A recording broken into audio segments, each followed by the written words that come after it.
sa ating lahat. Umpisahan na po natin ang ating pagsamba sa ating Panginoon sa araw na to.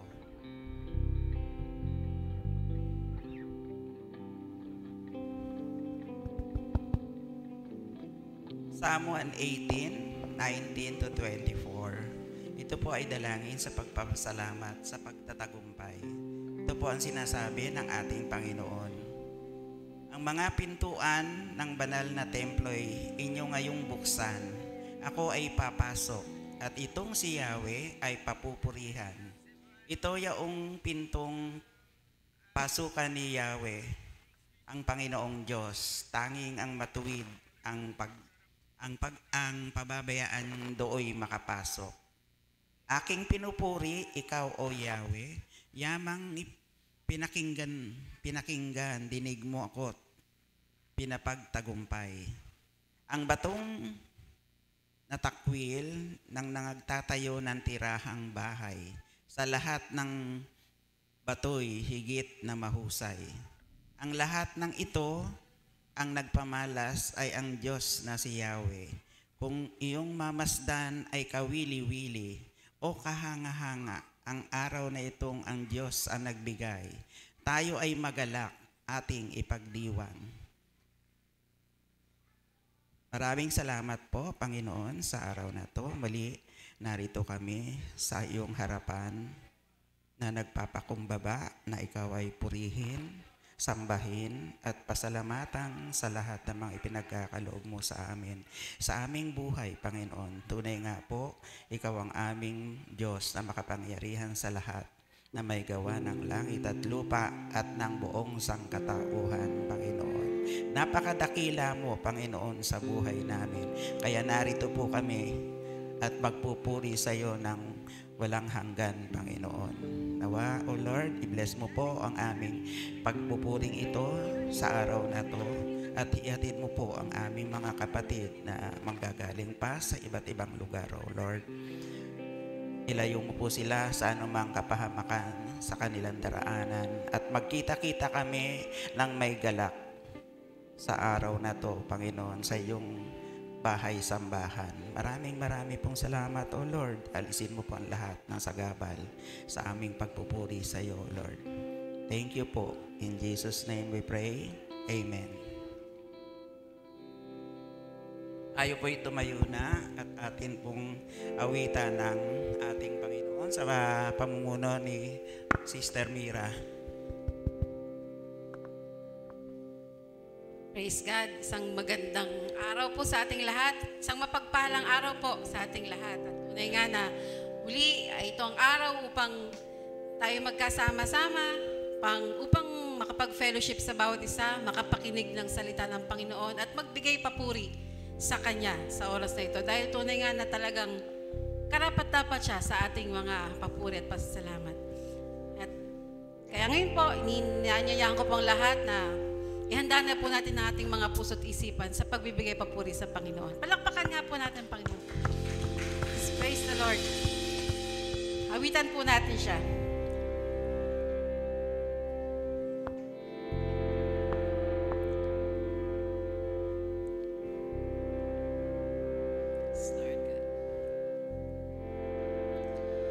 What gift of grace is Jesus my Redeemer?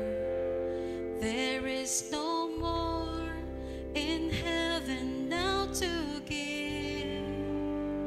There is no my righteousness and freedom, my steadfast love, my deep and boundless peace. To this I hope, my hope is only Jesus.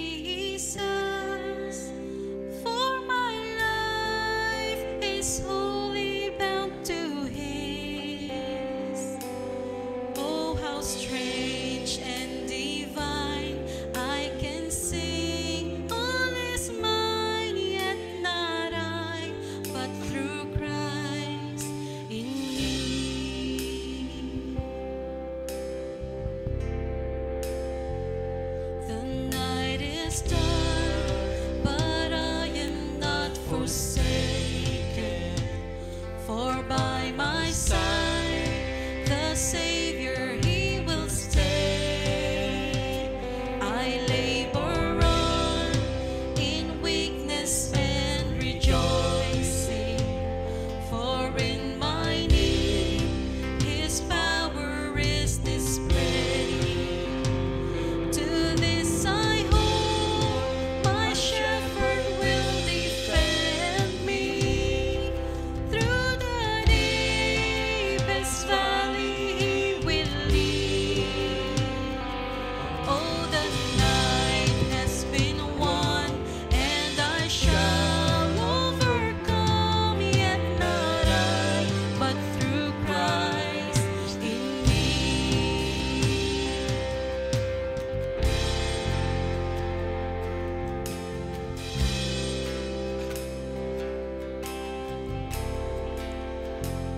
No faith I dread, I know I am forgiven. The future sure, the price it has been paid. For Jesus bled and suffered for my pardon, and He was raised to overthrow the grave. To this I hope, my sin has been defeated. Jesus now and ever shall be. Oh, the chains are released. I can sing, I am free, and not I, but through Christ in me.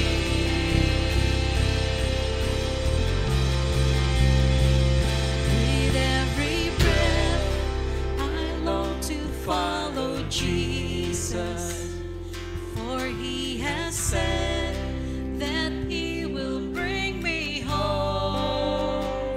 And day by day, I know He will renew me, until I stand with joy before the throne.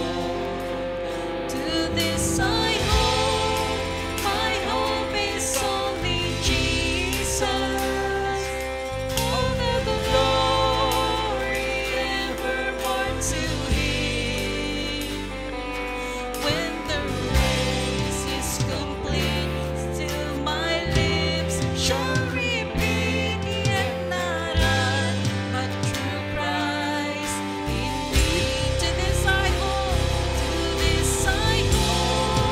my hope is only Jesus. All the glory evermore to Him. When the race is complete, still my lips shall repeat, yet not I, but through Christ in me. When the race is complete, still my lips shall repeat, yet not I, but through Christ in me. Yet not I, but through Christ in me. Yet not I, but through Christ in me.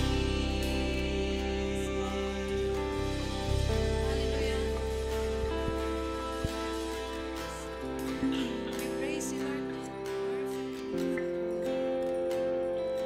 We thank you, Lord God, for all the blessings na binibigay mo sa amin. Thank you, Lord God, sa lahat, sa pag-ibig na pinaparanas mo sa amin.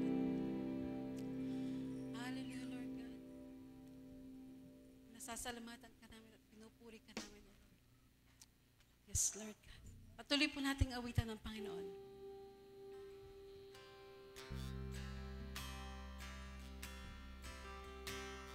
Yes, Lord God.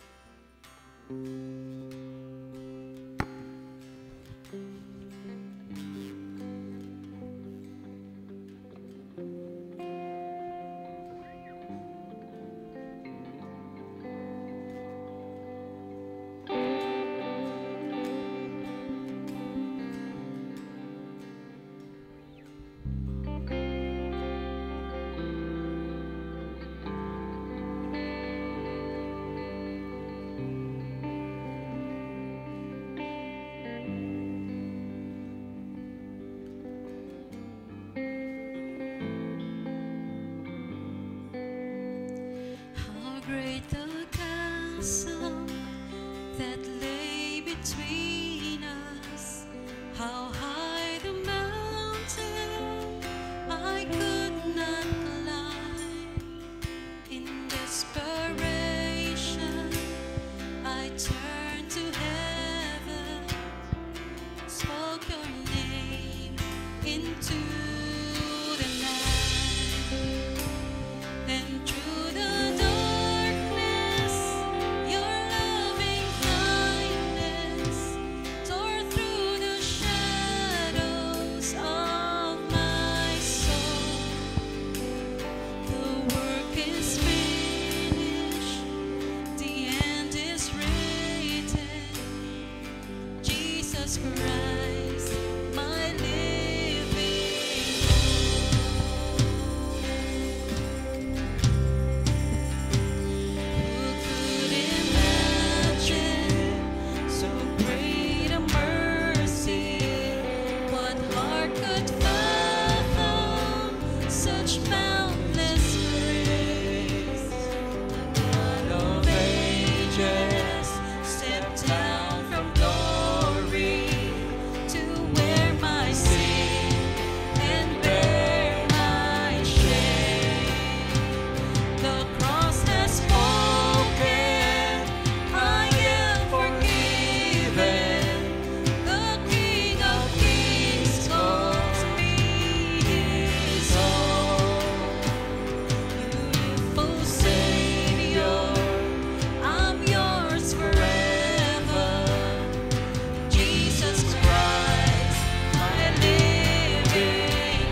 Hallelujah. Tuloy po nating awitan ng Panginoon.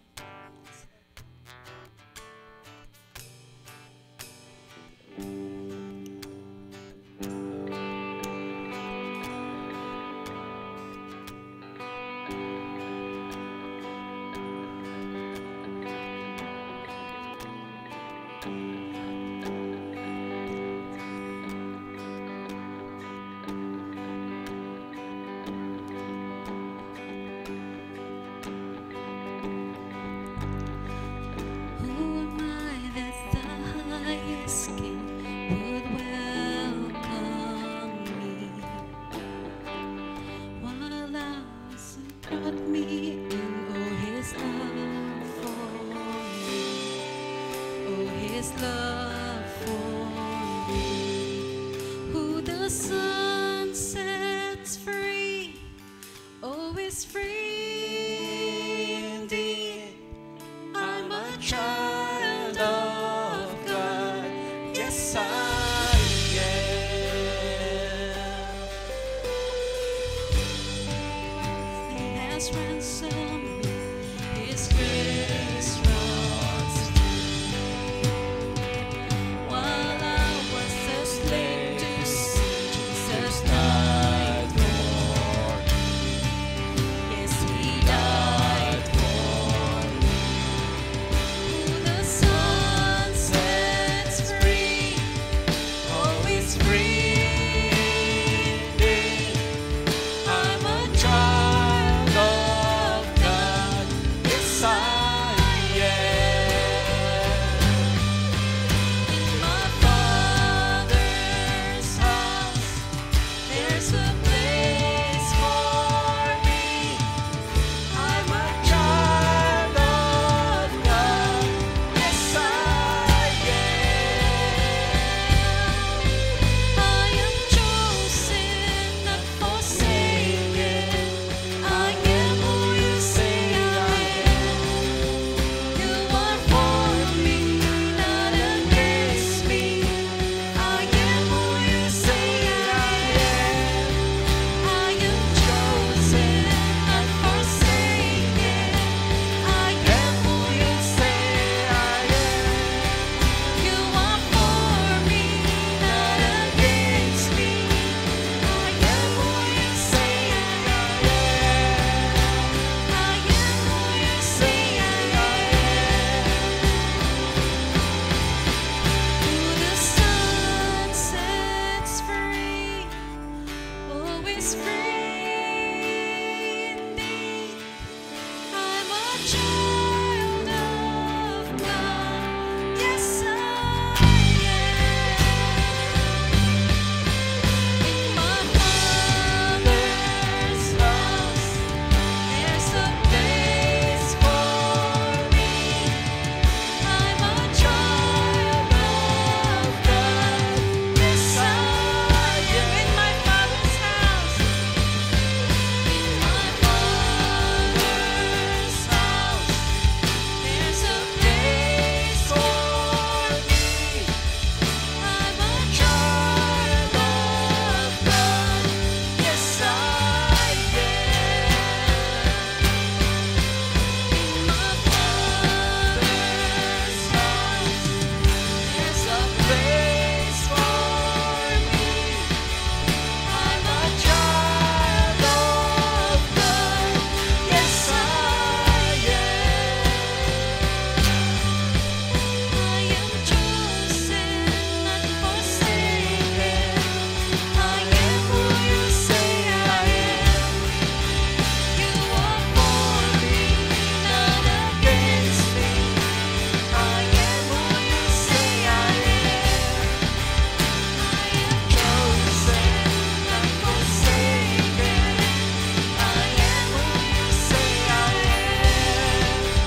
tayo po'y patuloy na lumapit sa presensya natin, Panginoon, at alalahanin ang kanyang pagkilos sa ating kalagitnaan, ang kanyang kabanalan. O Diyos, kayo po ay dakila. Kayo po ay karapat-dapat na sambahin, Panginoon. Patuloy niyo po nawang ipaalala sa amin kung gaano kayo makapangyarihan. At kasabay niyan, Panginoon, yung katotohanan na kung gaano kayo kabuti, gaano kayo katapat at umiibig sa amin. That your loving kindness remains true. That you remain faithful throughout generations after generations, Father. Itong pagsigaw namin at pag-awit, Panginoon, kahit mawala ng lahat ng ito, mananatili kayong tapat sa amin. Mananatili kayong mabuti. Kahit na sa mga pagkakataon na kami mismo na sumasamba sa inyo, Panginoon, ay magkakaroon ng mga pag-aalangan, mananatili kayong makapangyarihan na kumikilos para sa inyong mga tao. Salamat po, Ama. Salamat po. Kaya sa ngayon, Panginoon, na nandito ang pagkakataon sa panahon na ito na kami nagkakasama, Panginoon, bilang isang simbahan. O Diyos, sinasamba namin kayo.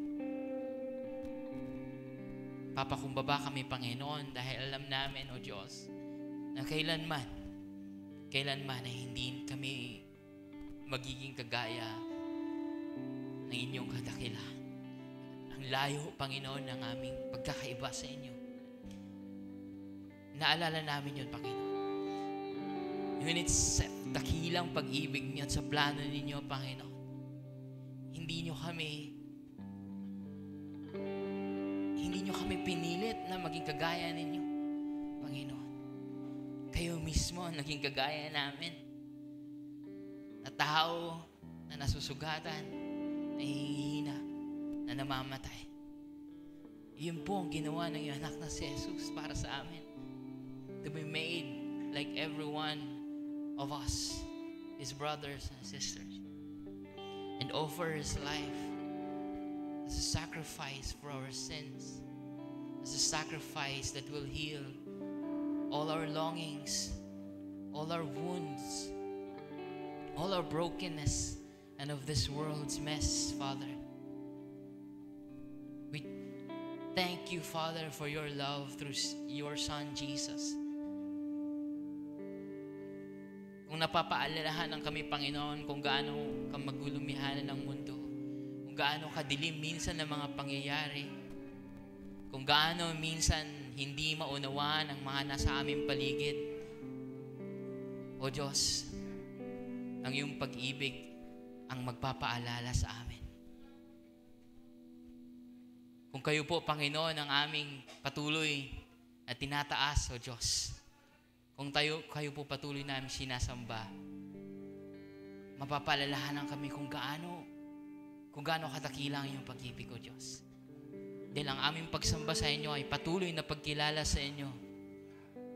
Kahit ano pa man ang mga nangyayari sa buhay namin, ano pa man ang mga nararanasan namin, O Diyos, ang katotohanan na kayo ay dakila, ang katotohanan na kayo ay mapagmahal sa amin ay mananatili. Kaya patawad po, Panginoon, sa mga pagkakataon na nahihirapan kaming ituon ang aming puso't isipan sa inyo. Nahihirapan kaming sundin ang iyong mga katuruan. Nahihirapan kaming alalahanin na kayo dapat aming tawagin. Na meron kayong, Panginoon, plano at mga pangako para sa amin upang kami magabayan sa paglakad sa buhay na ito. Namamanatili kami mamuhay sa hustisya, sa pagmamahal, sa katarungan, sa kapayapaan, sa pag-iibigan, Panginoon, na ibinigay niyo sa amin. Pagpatuloy, nawa kaming matututo sa inyo, Panginoon, sa maraming pagkakataon. Kagaya ng aming pagdadalo sa mga ganito, ang hanggang sa mga maliliit o pang-araw-araw na aming mga karanasan. Matutunawa kami sa iyong pangungusap, Panginoon, sa iyong paggabay. You will teach us patience, you will teach us wisdom, that you will teach us love, Father, in every way. Kahit sa aming mga tahanan, Panginoon, Lord, we lift up to you our families, our relationships, our necessities, Panginoon, sa pang-araw-araw. May you provide for us, Lord. May you give us wisdom sa pagpaplano ng aming mga tahanan, sa mga kinukuha namin, Panginoon, ng mga tinatanggap namin ng mga proyekto, mga gawain sa trabaho, Panginoon. May you lead us with your wisdom, Father, so that our families, our homes will worship you, will be led by you, Father. We also pray, Lord God, that you will continue to lead our church, Lord, mula sa aming mga tagapaglingkod hanggang sa aming mga membro, hanggang sa aming mga attendees, Panginoon, hanggang sa aming mga supporters wherever they are. And those people, Lord God, na nakakasama namin sa mga panalangin, sa mga pagsamba, kahit online, Panginoon, we are praying for them as well, Lord God. That you will lead us, Father, into knowing you more so that we can bring forth your message, advance your kingdom, and spread the goodness of your gospel throughout the communities, sa aming bansa, at saan man kami dinadala ninyo, Panginoon. And that's why we continue, Father, to serve. That's why we continue to be here, Lord. Dahil dito, Panginoon, sa komunidad na ito, ng inyong mga tagasunod, sa komunidad ng inyong mga anak, Panginoon. Dito kami lalo pang natututo din sa inyong pagmamahal. Kaya sa aming paglabas din, aming nakakasalamuhang napakaraming tao, naaalala namin kung gaano nyo kami inibig, Panginoon. Naalala namin na meron kaming misyon. Naalala namin na meron kaming dapat ipamahagi at ikwento sa ibang mga tao, iparanas sa kanila na naghahari kayo sa amin.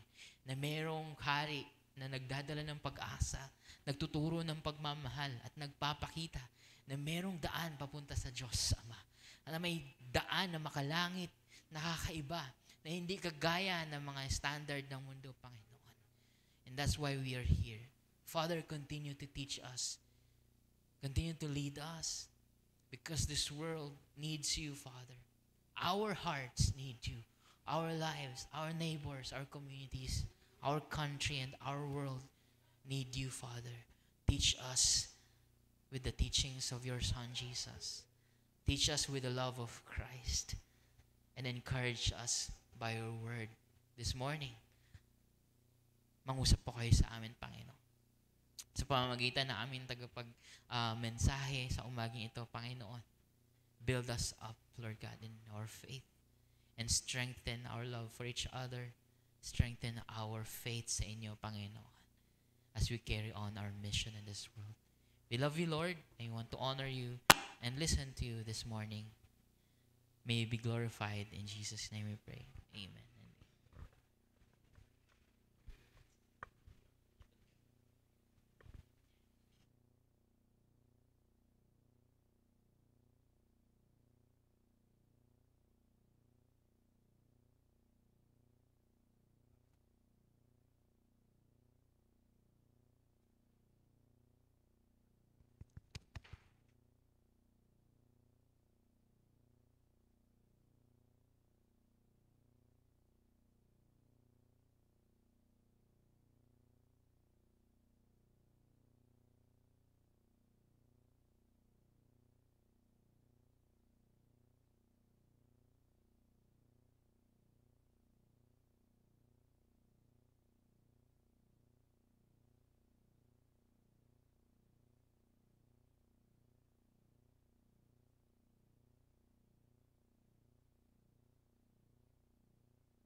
Praise, praise, praise.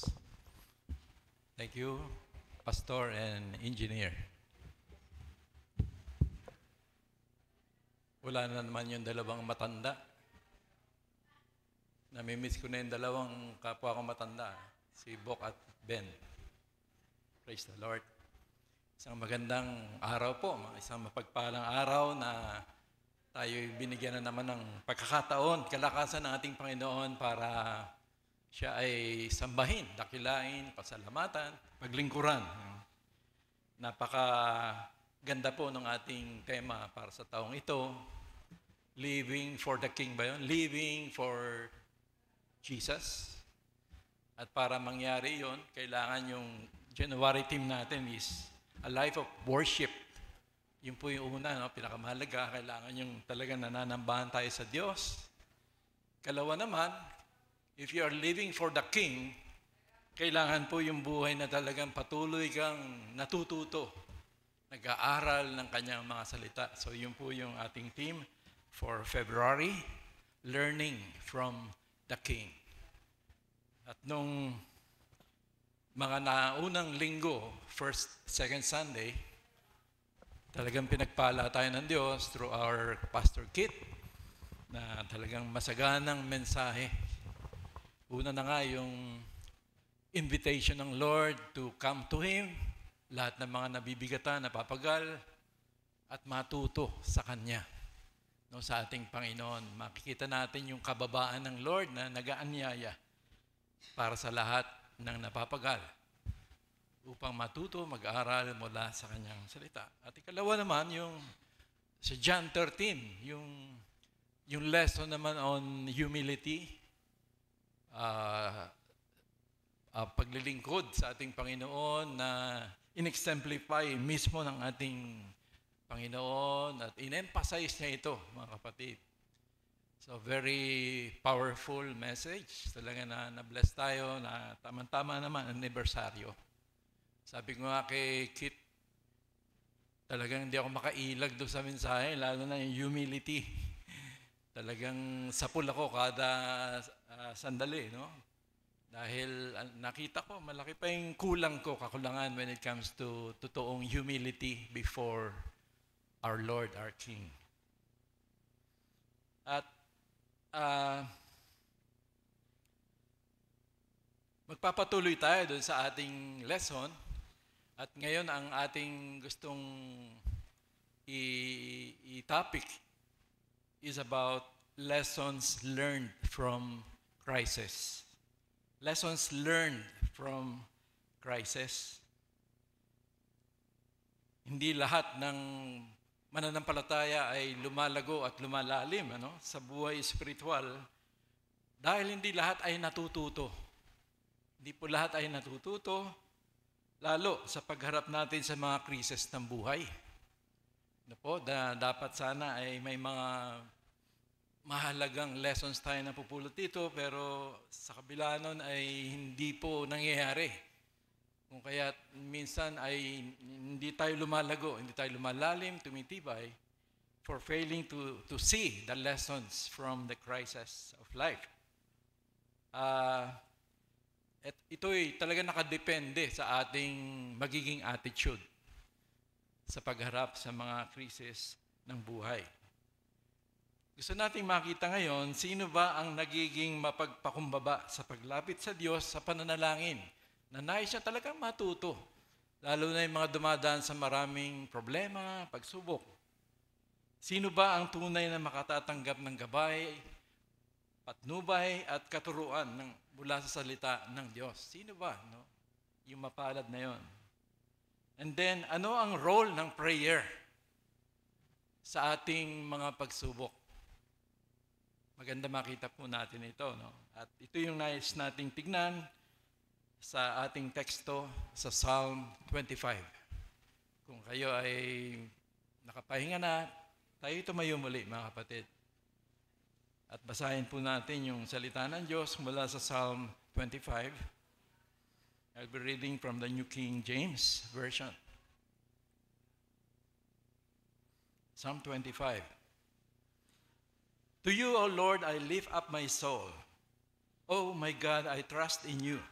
Let me not be ashamed, let not my enemies triumph over me. Indeed, let no one who waits on you be ashamed. Let those be ashamed who deal treacherously without cause. Show me your ways, O Lord, teach me your paths. Lead me in your truth and teach me, for you are the God of my salvation. On you I wait all the day. Remember, O Lord, your tender mercies and your loving kindnesses, for they are from of old.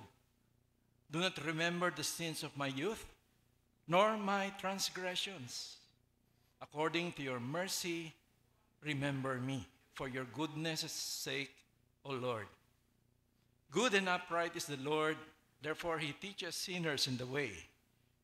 The humble he guides in justice, and the humble he teaches his way. All the paths of the Lord are mercy and truth, to such as keep his covenant and his testimonies. For your name's sake, O Lord, pardon my iniquity, for it is great. Who is the man that fears the Lord? Him shall he teach in the way he chooses. He himself shall dwell in prosperity, and his descendants shall inherit the earth. The secret of the Lord is with those who fear him, and he will show them his covenant. My eyes are ever toward the Lord, for he shall pluck my feet out of the net. Turn yourself to me and have mercy on me, for I am desolate and afflicted. The troubles of my heart have enlarged. Bring me out of distresses.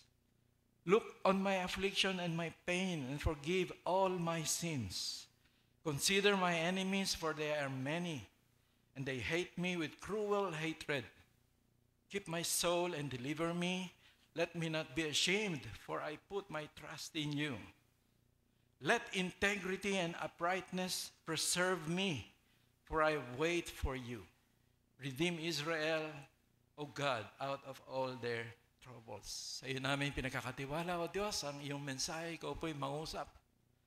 Gamitin mo po ang iyong abang lingkod na maging mensahero mo.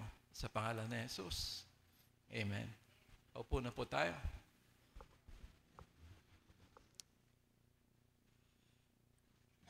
Praise God. Nakikita natin sa Psalm 25 ang lingkod ng Diyos na si David. Marami niyang conflicts, hardships, ang malaki at marami niyang kasalanan at ang marubdob na pagsisisi niya, no, sa mga kasalanan niya. Marami niyang kapighatian. Ito po yung mapipicture natin sa Psalm 25. At kung ano yung nagiging response or attitude niya sa mga krisis ng buhay. Nawa ay kapulutan natin ng ginintuang aral itong buhay ni David, no? Na hayag ang tunay na karakter niya dito sa pananalangin. At no wonder siya ay merong epitaph, the man after God's own heart. Sa kanyang pananalangin sa Diyos, kitang-kita yung puso niya na hayag ito.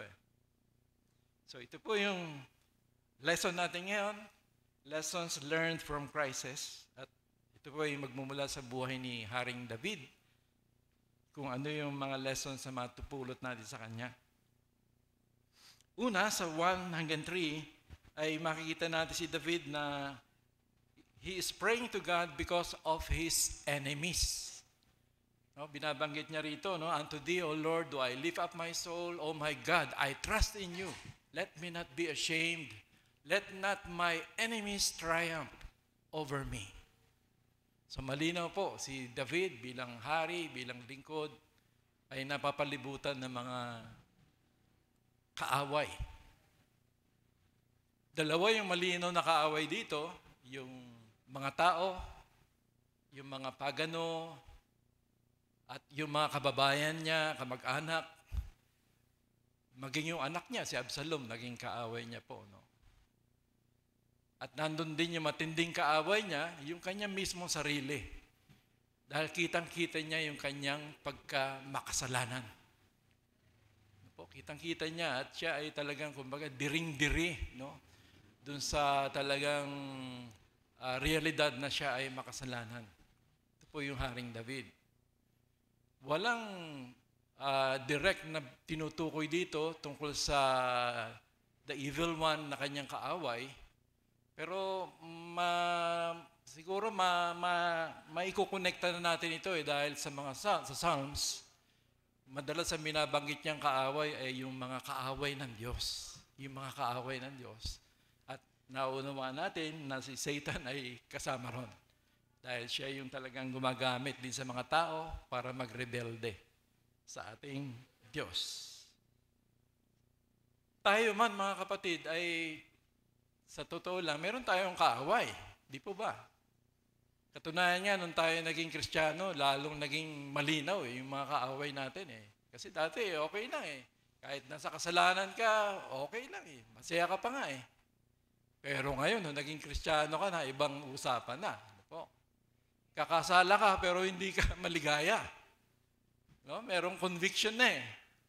Pero andun pa rin yung tatlong kaaway natin, si Satan, the evil one, ourself, the sinful self, na patuloy pa rin binabago, inuhulma, and then the system of the world, na kung di tayo maingat ay baka naman nakikiayon na tayo sa mundo. Na ang ibig sabihin mga kapatid ay meron tayong mga kaaway na talagang mga supernatural, na kung sa sarili lang kalakasan, wisdom, hindi natin kaya ito, mga kapatid. Na-realize nyo na ba yun? Yun lang pagbabago ng sarili natin, na talagang kadalasan makulit, matigas ang ulo, hindi natin mabago-bago.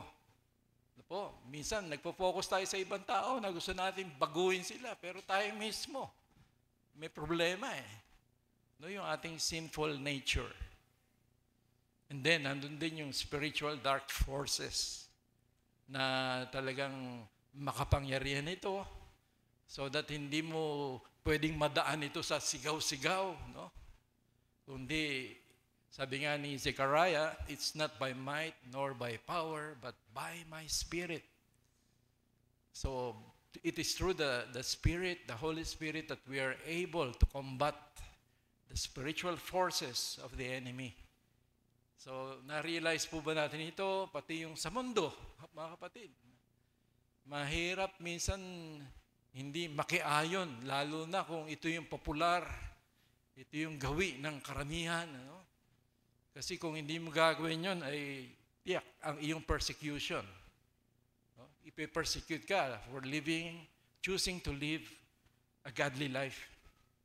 So, tatlong matitinding kaaway po ito na ibig sabihin tayo ay talagang nahaharap sa malaking pangangailangan sa Diyos. So that ang pananalangin dapat ay necessity. Every moment. Na-realize po ba natin ito? Dito pa lang sa tatlong kaaway ito, mga kapatid. Ang ating pangangailangan na manalangin sa Diyos. For strength, for guidance, for His grace. Paano pa yung mga material needs natin, physical needs, relational needs, at yung iba pang mga pangangailangan na beyond our control, beyond our power. Minsan nga, ang problema natin, yung sarili natin mga anak na nagiging wayward, at we realize that only God can change the heart. Po, Diyos lang ang tanging may kapangyarihan at kakayahan na makapagbago ng puso. So everything is beyond our control. No? Maging yung pangangailangan natin, yung protection every moment. Na-realize po ba natin yun? So that kung tutusin, hindi talaga matatapos tayong manalangin. Dahil kada saglit, kada hininga mo, may pangangailangan ka sa Diyos eh. So ito po si David. No? Kaya siya ang man of prayer dahil alam niya. Without God, He can do nothing. So, maganda po ma-realize natin yon, mga kapatid. No? Sabi nga ng Panginoon, nung pinupuna siya, bakit siya nakikihalubilo doon sa mga makakasalanan? Ano? Mga prostitutes, mga glutton, mga drunkard. Ano sabi po niya? Yung mga may sakit, ito yung lalapit sa doktor. So, yung mga makasalanan ay lalapit sa doktor, ng mga doktor sa ating Panginoon. Aware ka ba kapatid na ikaw ay may malaking pangangailangan talaga bawat araw and it is beyond your control para ma-provide mo itong mga pangangailangan na ito? Kaya we are being reminded every day do sa prayer covenant, mga kapatid, mga prayer requests, thanksgiving, na po, na bagamat hindi kadalasan na babanggit doon, na naisasama natin sa pananalangin, na nagpapasalamat tayo for His daily provision for our needs. Physical, material, spiritual, kasama na yung protection niya every moment. Kasi sa isang sandali, maaaring madisgrasya ka eh. Kung wala yung kamay, makapangyarihang kamay ng Diyos na umahawak ng lahat, no, ng kanyang nilikha. Sabi nga, for in Him we live and move and have our being. Ibig sabihin, yung existence natin, yung paggalaw, yung pamumuhay natin, it is through the power of God na humahawak sa lahat, kumukontrol sa lahat. So that alisin mo ang Diyos ay magdi-disappear tayong lahat. For in Him, because of in Him, we live and move and have our being. Nawa ay ma-realize natin ito so that hindi tayo talaga mauubusan ng pasasalamat, pagpapakumbaba sa ating Panginoon dahil kailangan natin siya every moment ng ating buhay. Kaya nga sabi ng Psalm, the fool said in his heart, there is no God. No, a fool, so napakalaking kamangmangan, no, na ikaw ay magtiwala sa sariling kakayahan, sariling dunong para sa iyong mga pangailangan. Ang tawag sa iyo ay hangal. The fool says in his heart, there is no God. So yung ating pagiging prayerless, ang ibig lang sabihin nito ay nagdi-depend tayo sa sarili. Self-sufficient tayo. Tsaka na lang tayo tatawag sa Diyos kung talagang gipit na. Kasi kaya ko pa eh. Pero ang sabi ng Proverbs, trust in the Lord with all your heart and lean not unto thine own understanding. In all your ways, acknowledge Him. In all your ways. Trust in the Lord with all your heart. Ang promise, He will direct your path. Then, sa verses 4 and 5, makita po natin na yung panalangin ni David for guidance, direction, and teaching. So ito na yung panalangin niya sa pagharap niya sa mga kaaway niya, and even yung mga ibang pangangailangan niya. Ito na yung prayer niya. He is asking for God's guidance. Sabi niya, show me your ways, O Lord. Teach me your path. Lead me in truth and teach me. For you are the God of my salvation. On you I wait all the day. Kapatid, nakaka-humble po ito na ito ba yung nagiging heart natin before the Lord. Yung way ng Lord, I'm glad ito yung tema natin eh. The way of the King, the life of Jesus na dapat ipamuhay. Ito po yun eh. Na magandang aralin po talaga natin ito. Dahil ang way ng world, ano ba yung way ng world? Mga kapatid, sabi ng Bible, there is a way that seems right to a man, but its end is the way of death. No, yung tao, akala niya, ito yung tinatahak niya, dahil ito yung tama sa sarili niya. Pero sabi ng Proverbs, its end is death. Ang kawawakasan nito ay kamatayan. Why? Nag-rely sa sariling wisdom. Ito yung tama let us learn from the Word of God.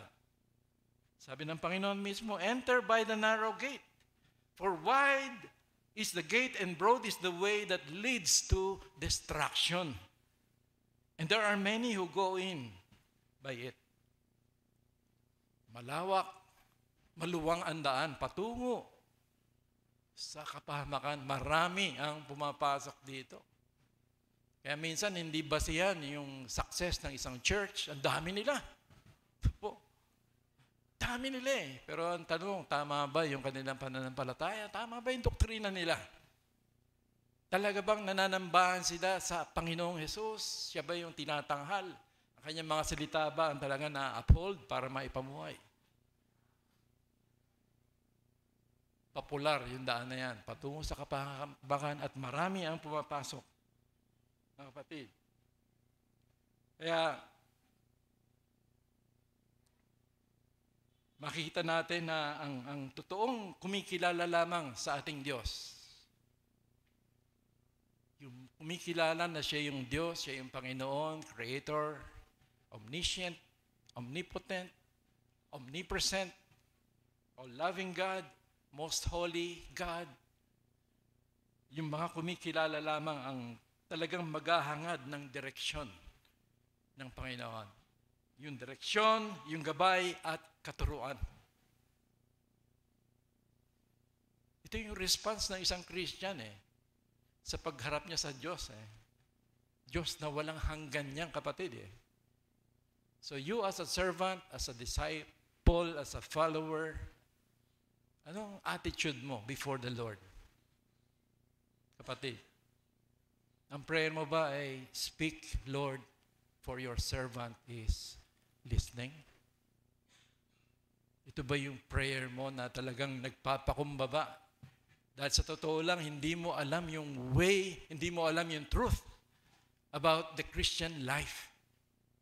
Minsan nagiging presumptuous tayo. Pero ito po yung Haring David na napakalalim nito, napaka-spiritual man ito. Ito yung prayer niya. Show me your way, O Lord. Teach me your way. Lead me to the truth. Teach me your truth, O Lord.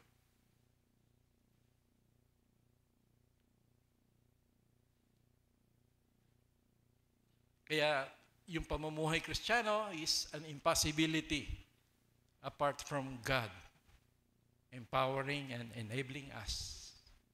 Kaya we need the Holy Spirit. Sabi ng Ephesians 5:18, be controlled by the Spirit. Be Spirit-filled. Sabihin yung buhay mo, every moment nakasuko, nakasurrender to the Holy Spirit's control. Ano po? Yung paghahari niya dapat Dahil kung magkakagayon ay nandoon yung guidance niya, yung direction niya, yung teaching niya. Dahil yun yung role niya He will lead us into all truth. He will convict us kung naliligaw tayo. No? Yun po ang role ng Holy Spirit. Pero yun ba yung prayer mo na to be Spirit-filled, to be fully controlled by the Holy Spirit? So, sabi ng Psalm 32, you will teach me, you will guide me into all. I will teach, I will instruct you and teach you in the way that you should go. I will guide you with my own eye. Sabi po ng Psalm 32. Si Lord po yung dapat naglilid, nagdadirect, nagtuturo sa atin. Dapat sa Kanya tayo, first and foremost, nakadepende. No? Secondary lamang kami, mga pastor, na ginagamit dito. Dahil ang Lord talaga yung ating teacher.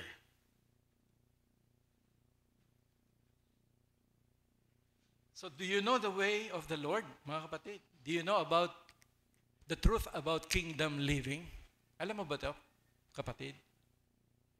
Nakakatuwa dahil sabi ng Lord I am the way, I am the truth, I am the life. Which means, ang buhay Kristiyano dapat ay nakasentro kay Jesus.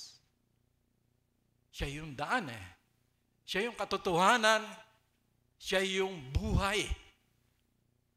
So that yung intimacy with the Lord, dapat ito yung prayer natin. Ang prayer natin, yung dapat yung prayer ni Paul, I want to know Him. I want to know Him. Sa kabila nung ang dami na niyang revelation about the Lord, still, andun yung longing to know more and more and more about the Lord, Jesus Christ. Why? Because He is the way, He is the truth, He is our life. Sabi ni John, in Him was life, referring to Christ, and His life was the light of men.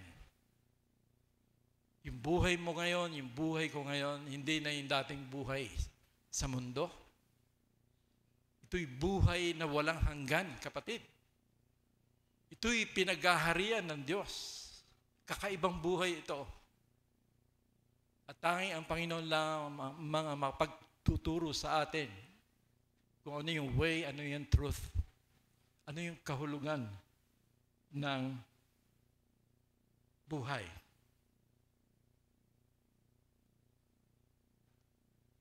Yan, tutuwa ako sa team natin. Talagang nagja-jive dito sa kalooban ng Diyos na magkaroon ng totoong intimacy with our Lord Jesus Christ. Dahil siya yung buhay natin. Siya yung kalakasan natin. Siya yung kaligtasan natin. Kaya sabi niya, I'm the vine, you are the branches. Abide in me. For apart from me, you can do nothing. Wala tayong magagawa kundi tayo nakakonekta at patuloy na kumukonekta sa Kanya. Na kapatid, imposible ang buhay Kristiyano kung wala yung way, yung truth, yung buhay mismo ni Jesus na hinahayaan natin na siyang kumilos, maghari, gumabay, magturo sa atin. Kaya sabi niya, abide in me. Ito ba yung everyday experience natin, abiding in the vine, mga kapatid? Sabi niya, he who abides in me, if you abide in me and my words abide in you. So abiding in the vine means hearing and listening the word of God. Dito siya nangungusap sa atin. Tama-tama, learning from the King. Ito po yun eh. Sa pangatlo, makikita natin dito yung appeal ni David for God's mercies and goodness, being aware of his sinfulness since youth. Sa 6:7, verses 6-7, sabi niya, remember, O Lord, your tender mercies and your loving kindnesses, for they are from of old. Do not remember the sins of my youth, nor my transgressions. And then sa 8-15, dinideclare ni David yung goodness of God in dealing with the humble and the God-fearing. No, dinideklara niya yung kabutihan, yung kadakilaan, yung kahabagan ng Diyos. Lalo na in dealing with the humble and with the God-fearing. Good and upright is the Lord, therefore He teaches sinners in the way. Ito yung believer na talagang nagkakamali pa rin sa kanyang buhay at nakikita niya ito. No? He teaches sinners in the way. The humble He guides in justice. And the humble He teaches His way. All the paths of the Lord are mercy and truth to such as keep His covenant and testimonies. For your name's sake, O Lord, pardon my iniquity, for it is great. Who is the man that fears the Lord? Him shall He teach in the way He chooses. He Himself shall dwell in prosperity, and His descendants shall inherit the earth. The secret of the Lord is with those who fear Him, and He will show them His covenant. Ito po yung napakaganda. Ito yung dealing ng Lord sa mga may mapagpakumbabang puso, sa may God-fearing hearts. Ito po, mga kapatid, makikita natin. Una, gano'n nakita ni David yung pagkamakasalanan niya? Gano'n kaya nakita ni David kung gano'n siya makasalanan? Kitang-kita natin ito dun sa Psalm 51. Pagkatapos siyang rebuke ni Nathan, yung prophet, dahil sa kanyang kasalanan kay Bathsheba at kay Uriah na pinapatay niya para maangkin niya si Bathsheba. And then, yun na. Kala niya, lusot na siya, pero after a year, or perhaps more, God sent the prophet Nathan para i-rebuke ang Haring David. Kaya niya na-compose itong Psalm 51. Talagang kita mo rito yung David, yung puso niya na talagang dinudurog dahil sa guilt, yung contrite heart niya na diring-diri siya. No? Sabi niya, behold, I was shapen in iniquity, and in sin did my mother conceive me. So doon pa lang sa paglilihin ng nanay niya, nakita niya na yung kanyang pagkamakasalanan. In sin did my mother conceive me. Ganon ba natin nakikita yung ating pagkamakasalanan, mga kapatid?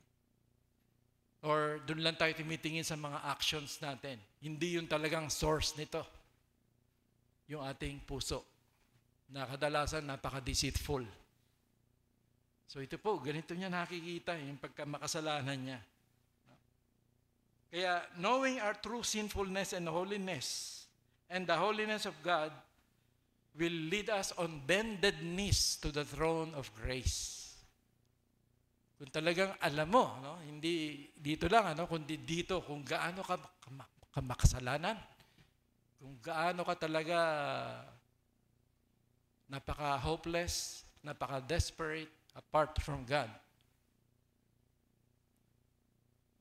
ay talagang ikaw ay maninigluhod sa kahabagan, kabutihan ng Diyos. Nandun na yung appeal mo eh. Ito si David, ito yung ginagawa niya. Kaya sabi niya, for your name's sake, pardon my iniquity. For your name's sake. No? Yung kabutihan niya, yung kadakilaan ng ating Panginoon. Kaya minsan, blessing din po yun. Kasi sa totoo lang, habang ikaw ay nasa sanctify, ibig sabihin, the more na ikaw ay lumalapit sa liwanag. Sabi ng Lord, I am the light of the world. The more na dumidikit ka kay Jesus, who is the light, the more you sense, the more you see your imperfections. Di po ba? So that pag nag-dwell ka sa Word, talagang intentional na gusto mong matuto, mapakinggan ng Diyos, you will hear God speaking to you. Lalo na kung meron mga areas sa buhay natin na nais hubugin, hulmahin ng Panginoon, mga attitude, mga priorities, God will convict us. If we are humble, teachable, God-fearing Christian. So ito po yung ginagawa ng ating Panginoon. So, ano yung great blessing ng humble and God-fearing? Ito po yung nakita natin kanina, no? The humble, He guides in justice. The humble, He teaches His way. Ano po sabi ni James? God opposes the proud, but He gives grace to the humble. So kung tayo ay proud because of our sufficiency, mararamdaman mo minsan, parang mabigat ang buhay. Why? Because God opposes the proud. Hindi ka nagdidepende sa Kanya, kundi dito. God opposes the proud, but He gives grace to the humble. Ito po yung sinasabi ng salita ng Diyos. Humble servants are teachable. Humble servants are teachable. Ang naturalesa natin, mga kapatid, nakikita ko sa sarili ko to. Tigas sa ulo natin. Ayaw na natin yung madidiktahan tayo. Ayaw na natin yung mamanduhan tayo, tuturuan tayo. Di ba? Lalo na kung utusan ka. Di ba ito yung ginagawa ng Diyos sa atin? Tinuturuan tayo. Yung sabi ng Lord, come unto me. Learn from me. Pero actually, naturalesa natin, ayaw natin lumapit. Katunayan nga, hindi tayo araw-araw nag-spend ng time sa Bible. Tama? Correct. Di po ba? Sino dito yung araw-araw? Dahil teachable yung heart niya, will spend quality time meditating, studying the Word of God. Na binabanggit sa Psalm 1. Yung blessedness of the man whose delight is in the law of the Lord, wherein he meditates day and night. Teachable. So humble servants are teachable. So that pag sinabi ng Lord, wag yan. Alam mo yun the Lord is talking to you. No? Talagang madidinig mo siya, hindi maaari bigla mangungusap sa'yo through the word, yung direction. Minsan nire-rebuke ka. Minsan naman, ine-encourage ka. Tama yung ginagawa mo. Yun yung role ng Lord Kaya, napakaganda po na ipag-pray natin na maging humble, magkaroon ng teachable heart. Kaya minsan, ang buhay dapat hindi ganun kakomplikado Pero dahil stubborn tayo, we're likened dun sa mga Israelites na kung tutusin for less than 1 month na puntahan na nila yung promised land. Pero dahil they are stiff-necked, they are stubborn, so that they wander in the wilderness for 40 long years. 40 years, paikot-ikot, hindi natututunan yung lesson. Because matigas, may kalyo yung puso.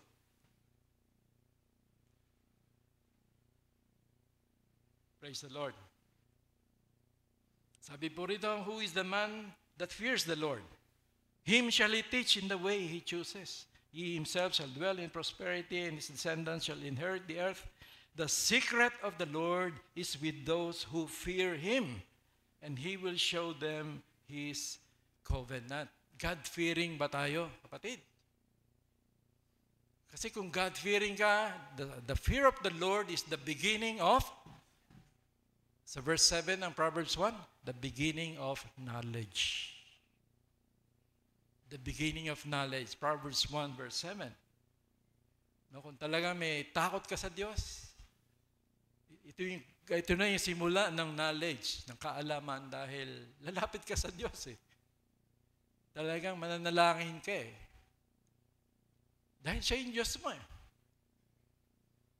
Hindi ka magmamarunong sa harapan niya. At kung ganito yung attitude mo, it is the beginning of knowledge. And then, yung sinasabi rin ni Ate Linda, the fear of the Lord is the beginning of wisdom. Kasi yung wisdom, pagkatapos mo na natutunan, napakinggan yung knowledge, the truth, yung wisdom ay i-apply mo na ito. Kaya ka nagiging wise Di po ba yung sa Matthew, yung binabanggit doon yung wise and foolish builders? Yung wise, sila yung pagkatapos makinig, sila ay sumusunod sa Panginoon. So, they are likened to a wise builder na nagtayo ng bahay sa ibabaw ng bato. At darating ang mga bagyo, unos ng buhay, at hindi sila matitinag. No? Ito po yung description ng nagiging wise, because the fear of the Lord is the beginning of wisdom. Are you a God-fearing Christian? Nakikita ba ito sa pagharap mo sa mga krisis ng buhay? Ang nakikita mo ba sa krisis ay problema lamang na nakakatakot? O opportunity para matuto sa salita ng Diyos? Ang nagiging response mo ba na sa halip na manisi na kung sino-sino ay mangusap ka, Diyos? Ano po yung tinuturo mo sa akin dito? Ano po yung mga lessons? Dahil alam naman natin na all things work together for good. Negative, positive, nagkakalakip-lakip ito towards our good because we love God. Sa huli, David prays for deliverance from affliction, forgiveness of sins, and his enemies. Makikita natin sa 16 to 20. Patuloy yung pananalangin niya para yung deliverance ng Diyos. And then, nandun yung prayer niya. Sabi niya, let integrity and uprightness preserve me. For I wait for you.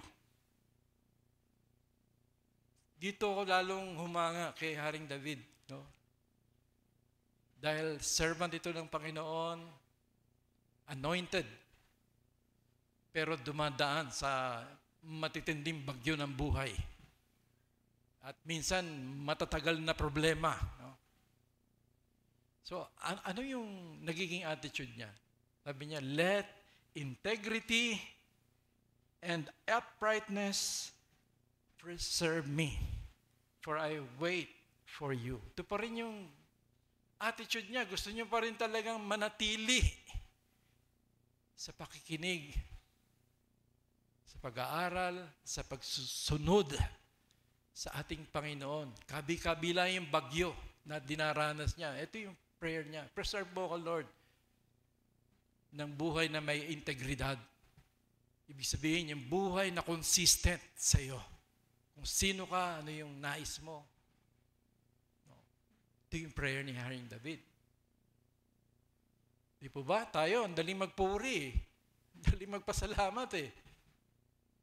Pag walang problema, pag masagana yung blessing, di po ba? No? Praise the Lord! Hallelujah! Mountain top experience. Daman-dama mo si Lord. Bakit? Ang daming blessing eh. Paano kung nandun ko na sa valley? Bababa ka eh. Hindi ka naman lagi nandun sa taas eh. Kaya sabi ni David, I walk through the valley of the shadow of death. Mapababain tayo minsan eh. Dito na yung komplikado na eh. Makikita mo na sari-saring problema, gusot. No? Praise the Lord pa rin ba? Serving the Lord pa rin ba? Yung attitude natin. So, nakakahanga po si David dahil ito yung prayer niya eh. Yung integrity. Yung uprightness. Ito pa rin yung nais niyang maipamuhay. Sa kabila ng mga bagyo na kanyang dinaranas. Mga kapatid, magandang mapaalalahanan tayo. Ganon din ba sa atin yung nagiging attitude natin? Totoo lang. Ako minsan hindi. Baka madalas pa nga eh. Dahil minsan, maangal ka eh. Pero buti na lang, andun yung Holy Spirit, nire-remind ka. To stand firm, to be steadfast, magpatuloy. No? Sa kabila ng mga sufferings na yan, lalo na yung mga long sufferings na yan. Ito po yung encouragement sa atin ng Panginoon. Magpatuloy tayo. Ano po? Bakit ganito yung attitude ni David? Kasi malinaw sa kanya eh, kung sino yung Diyos niya eh. Yung Diyos niya, kilala niya eh, kung sino siya eh.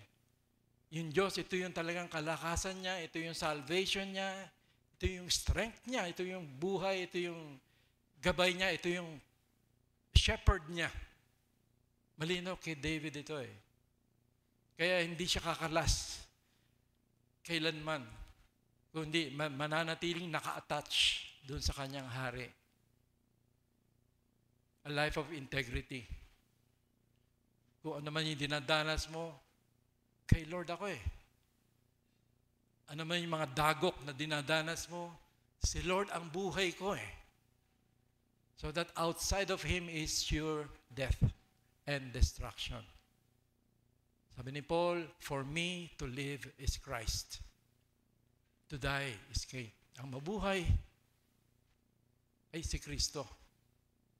So living for the King, learning from the King. Ito po dapat yung inaaral natin. Ito yung minamaster natin dapat sa ating buhay Kristiyano.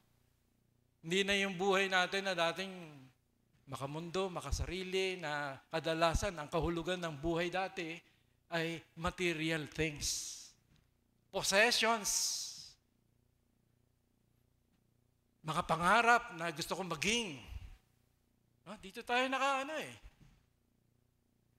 Malaking problema. Papaano kung hindi mo nakamtan yun, yung pangarap mo na yun? Papaano kung hindi mo nakamtan yung mga material na hinahangad mo?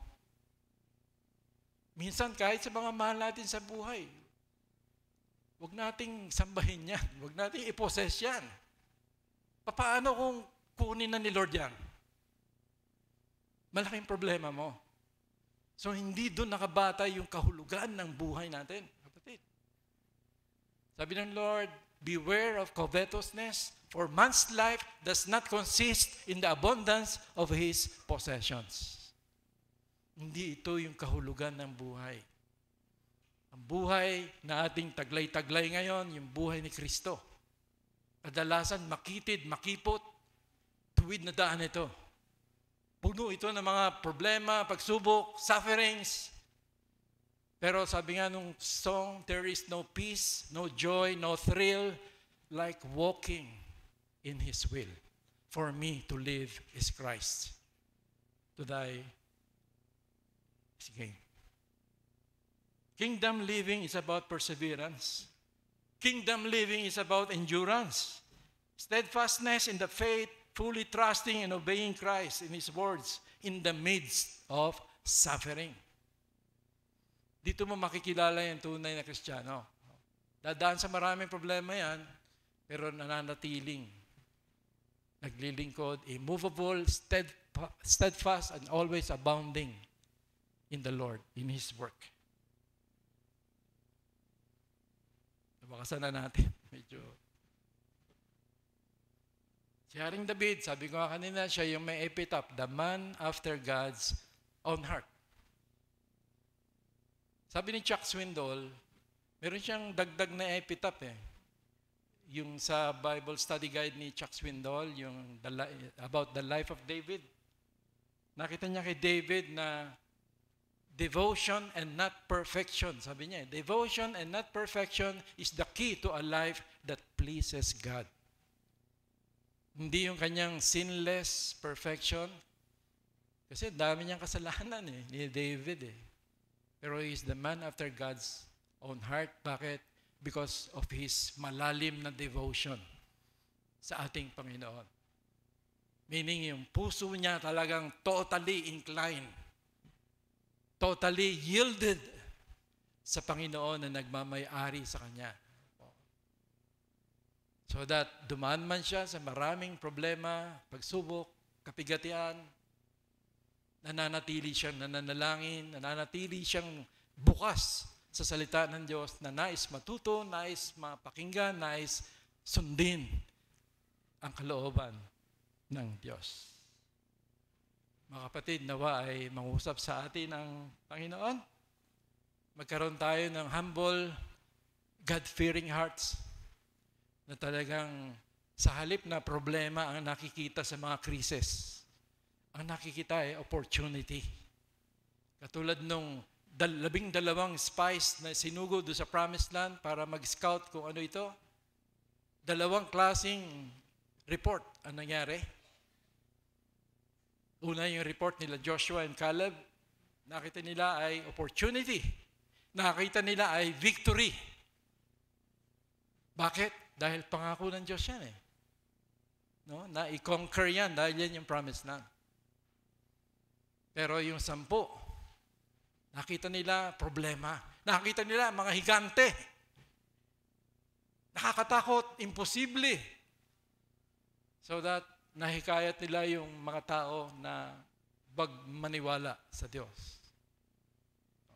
So mga kapatid, do we have God-fearing and humble hearts na natututo sa mga krisis ng buhay? Tayo po manalangin, dakilang Diyos. Maraming salamat po, Panginoon. We believe that you have spoken to us, your word, your message. Tuloy mo po kaming turuan. Patuloy mo po kaming gabayan sa tamang landas mo, Panginoon. Sa buhay mo, Panginoon. Pagharian mo po kami. At likain sa amin ang pusong teachable, humble, and God-fearing. For we pray in Christ's name. Amen.